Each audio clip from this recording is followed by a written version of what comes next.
Falta uma coisa, uma mísera coisa para a Bolsa de Valores brasileira resolver andar. Roda a vinheta.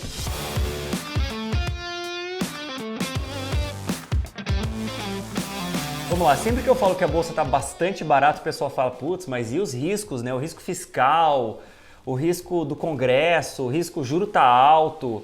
Putz, a gente pode ter um problema nos Estados Unidos, o mercado lá vai cair, a Europa em recessão, a China que não cresce, e a Rússia, a guerra da Rússia com a Ucrânia. Assim, pessoal, sempre existem riscos, mas se você olhar onde a Bolsa brasileira negocia hoje, e ela negocia nos menores múltiplos da história, coisa de mais ou menos 5,5 vezes EBITDA e mais ou menos 8 vezes lucros, os riscos já estão precificados. A Bolsa brasileira negocia no múltiplo mais barato da história, quer dizer, se você olhar a história, sei lá, recente, 20 anos do Brasil, a gente está negociando no menor múltiplo, quer dizer, a gente deveria estar no momento de maior risco, né?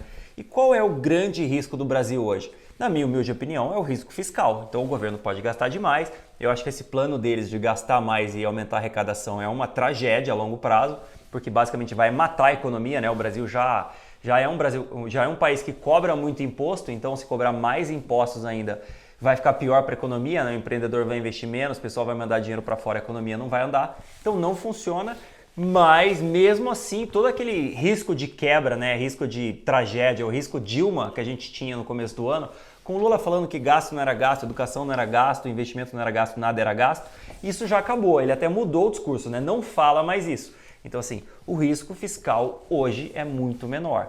E agora a Bolsa continua negociando no menor múltiplo da história, mesmo com os riscos menores. A Bolsa está extremamente barata. E aí é um negócio que eu venho comentando com muita gente nos últimos tempos, né? Com gestores, pessoa física, investidores, pessoal em rede social, no Twitter, no Instagram e tudo mais. O que falta para a Bolsa subir, né? Eu venho, cara, tá barato. As empresas estão com bons resultados. O gringo subiu, né? O mercado americano até subiu esse ano. O juro tá alto, mas está caindo. Já começou a cair, né? A gente já teve o primeiro corte de juros. Que lá atrás o pessoal falava, não, espera que depois que tiver o primeiro corte de juros, a Bolsa vai subir. Já tivemos o primeiro corte de juros. O mercado já precifica um corte de juros até mais ou menos 9,5% até o final do ano que vem. O que falta? Falta o fluxo, falta simplesmente mais compradores para a Bolsa. Tem muita gente que comprou aquelas LCIs incentivadas, LCA, CRI, CRA, CDB, os bancões enfiaram, até a Caixa, né, vendeu LCA, 100% CDI longa para muita gente. Parece que entrou R$1 trilhão nesse tipo de instrumento.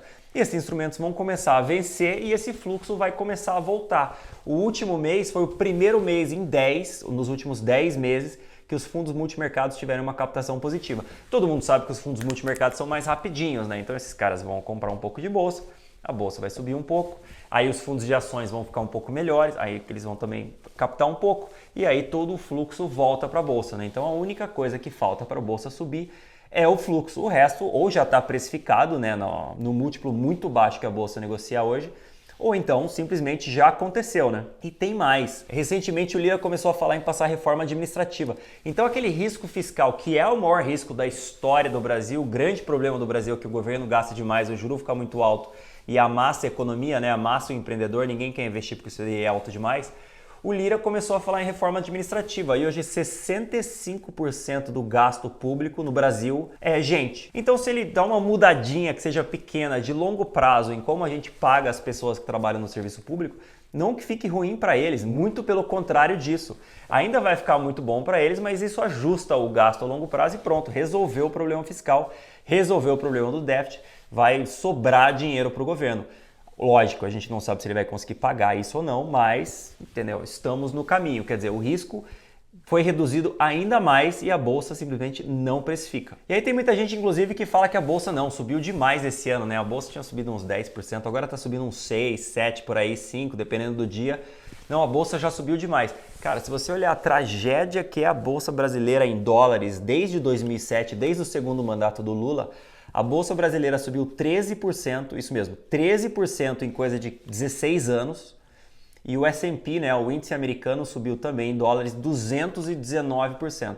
Quer dizer, o índice americano cresceu quase, 18 vezes mais que o índice brasileiro. A Bolsa brasileira não sobe direito, ou não sobe, né, 13% é uma vergonha, desde 2007. Então assim, a gente vê a bolsa subindo em reais, mas é simplesmente o repasse da alta das commodities que são dolarizadas, né, da alta do dólar, da alta da inflação e tudo mais. A bolsa brasileira não sobe há muito tempo. E é justamente por isso, né, o resultado das empresas subiu, não que tenha subido muito, mas subiu nesse período. As ações não se mexeram e basicamente a bolsa está negociando a múltiplos muito baixos. E digo mais, a gente fica falando de Bovespa aqui, mas tem umas small caps, umas empresas bastante pequenas, ainda pequenas, né, que tem um crescimento muito forte, resultado muito forte, que sobem obviamente muito mais que o Bovespa. A gente tem um exemplo da small cap mais barata da bolsa, recomendação do Vitor Bueno aqui, responsável pelo Nord Small Caps. Está aqui embaixo, é só clicar no link e baixar o relatório gratuito agora. E assim, para bater o martelo, para fechar com chave de ouro, eu mostro para vocês o fluxo gringo esse ano na bolsa. Basicamente, a gente caiu até março, né? O juro começou a cair, o juro futuro começou a cair antes de março. Mesmo assim, a bolsa continuou caindo. A hora que você olha o fluxo gringo comprando ou vendendo, nesse caso, né? Vendendo bolsa até março, fica muito claro porque que a bolsa caiu até lá. Eles pararam de vender, voltaram a comprar um pouquinho, dá para ver que a bolsa tem uma recuperação. Aí eles ficaram ali, vende um pouco, compra um pouco, a bolsa recuperou um pouquinho mais recentemente, né, no último mês de julho mais ou menos, o fluxo gringo virou completamente ao contrário. Por que o fluxo gringo saiu do Brasil? A bolsa americana subiu, o juro lá subiu, então os caras voltam para casa, né? Se tem coisa boa para comprar na casa deles, eles voltam para lá.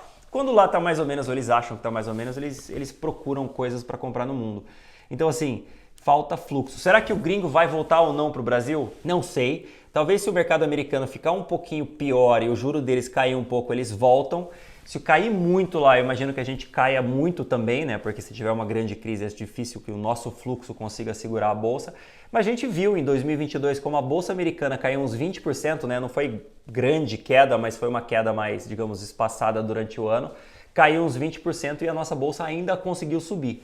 Então assim, a bolsa brasileira está com tudo pronto para subir, tá barata, os riscos são menores, o juro está caindo. O juro tem perspectiva de continuar caindo nos próximos trimestres, só falta o fluxo. Quando esse fluxo vai chegar? Cara, não fique no seu sofá esperando o fluxo chegar. Quando ele vier, ele vem forte. E ainda tem a cerejinha do bolo, que é se o Congresso passa a reforma administrativa, simplesmente resolve o problema fiscal. É isso aí, até a semana que vem e um abraço.